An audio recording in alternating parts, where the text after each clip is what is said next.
Olá, meus irmãos, irmãs, amigos e alunos no canal Teologia Didática. Eu sou o pastor Eliezer Carvalho, Instituto Bíblico Didático Carvalho Curso. Você está no curso livre gratuito de Teologia no canal Teologia Didática. Se você é novo por aqui, dê um like, se inscreva.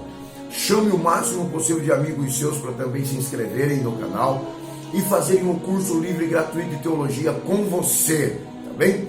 Eu quero que você esteja com a gente, chamando o máximo possível de amigos para se inscreverem. A inscrição é gratuita, não custa nada, basta você acionar aí o inscrever-se e acionar também o sininho, tá bem?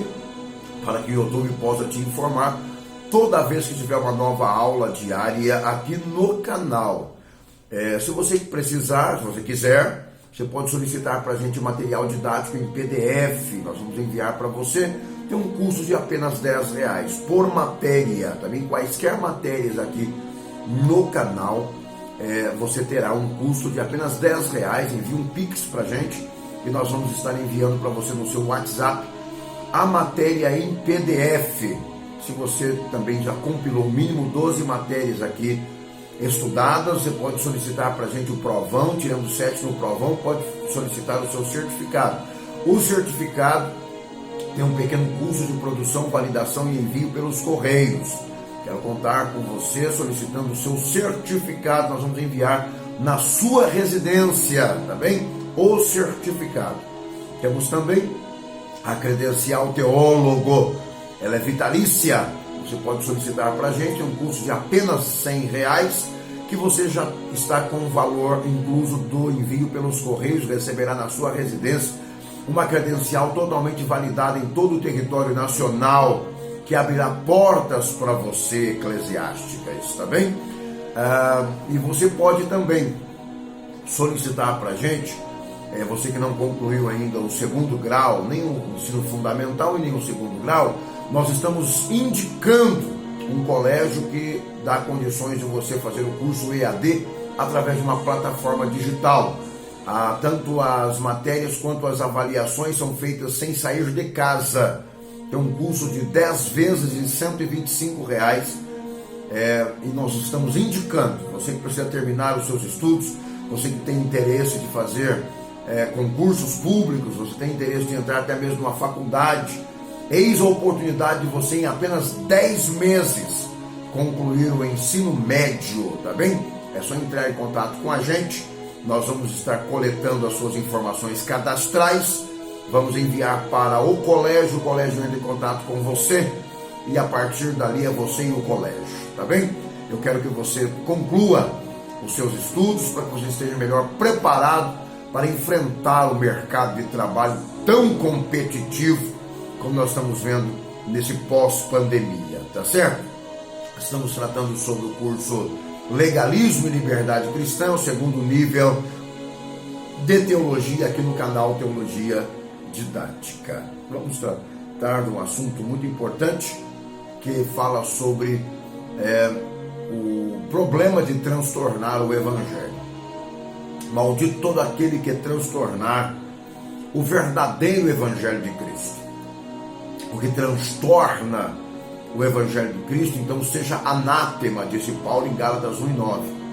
A palavra anátema vem do grego, que é anatemá, significa alguém sob maldição divina, condenado à destruição. É condenado à destruição, que é alvo da ira de Deus, da condenação eterna no inferno.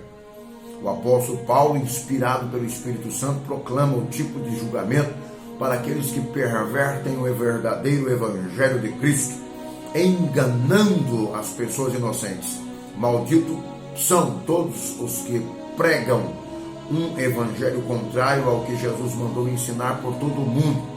Paulo pregava o evangelho genuíno de Cristo. Ele recebera do próprio Cristo esse evangelho, Gálatas 1:11 e 12. Porém, diferente do evangelho pregado pelos judaizantes, aquele que acrescenta ou tira algo do genuíno e único evangelho de Cristo que está sujeito então a maldições, Deus tirará a sua parte do livro da vida, conforme Apocalipse 22, 18 e 19. Deus ordena que deve separar-se de pastores, professores e mestres na igreja local que negam verdades bíblicas fundamentais para viver uma liberdade cristã harmoniosa. Gálatas 1:8, 2 Coríntios 6:17. A fonte do verdadeiro evangelho, conforme Gálatas 1:10, quando Paulo diz que o verdadeiro evangelho por ele pregado, não segundo o homem, quer dizer que a fonte do evangelho da sua mensagem não é baseada em tradições de homens. Paulo diz que não recebeu do homem algum, mas mediante a revelação de Jesus Cristo. A palavra revelação significa remoção do véu. Deus removeu o véu que ocultava o genuíno evangelho dos judeus, usando a pessoa do apóstolo Paulo para propagá-lo. Cristo é o centro do evangelho de Paulo. A mensagem de Paulo não era para agradar os homens. Ninguém pode ser um autêntico ministro do evangelho de Cristo e ao mesmo tempo agradar os homens, misturando ou adicionando algo às verdades bíblicas. Paulo tinha um compromisso de falar não para agradar a homens, mas para agradar a Deus, que prova os corações. 1 Tessalonicenses 2:4.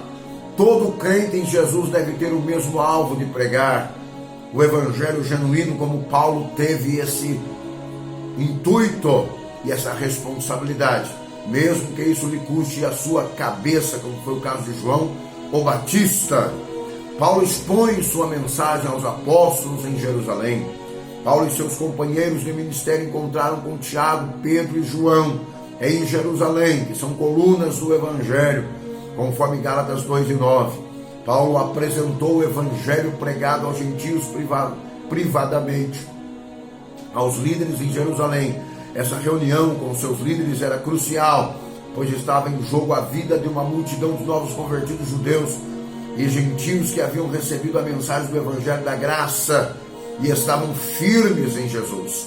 Paulo apresentou aos líderes em Jerusalém que o evangelho da graça não impõe obrigações, não interfere em culturas, costumes locais. Os líderes judeus não acrescentaram nem diminuíram nada à mensagem de Paulo. Eles o aprovaram na íntegra. Para judeus e gentios o evangelho é o mesmo. Gálatas 2:9. Os líderes judeus selaram com um aperto de mão a aprovação incondicional do evangelho aos gentios, sem a imposição dos costumes judaicos. Paulo repreende Pedro, Gálatas 2:11 e 21. Porque a oposição a Pedro, o que ele fez para merecer essa repreensão, Paulo disse que Pedro começou a se afastar e a separar-se dos gentios. Pedro parou de comer com os gentios, temendo os homens que haviam chegado a Antioquia da Síria por parte de Tiago em Jerusalém. A repreensão de Paulo a Pedro se deu porque Pedro estava agindo contrário ao que sabia ser correto.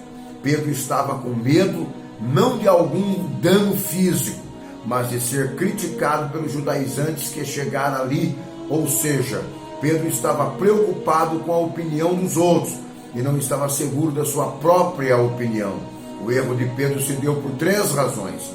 Pedro já sabia que Deus aceita todas as raças, nações, pois já havia recebido a revelação anteriormente, Atos 10. Pedro mudou sua rotina, pois já era apto comer com os gentios.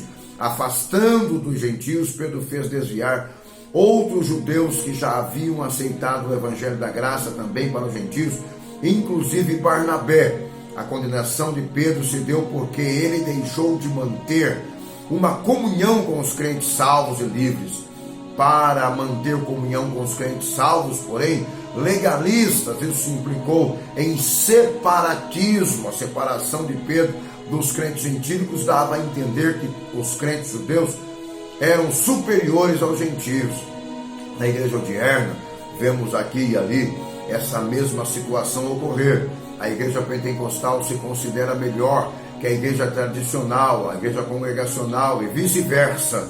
É tempo da igreja, com seus líderes, voltarem a ler a Bíblia analiticamente e aprender com histórias como as que nós citamos de Pedro e Paulo, para que, com a ajuda do Espírito Santo, possam resolver problemas tão sérios de separatismos ocorridos no seio da igreja. O Paulo explica suas ações.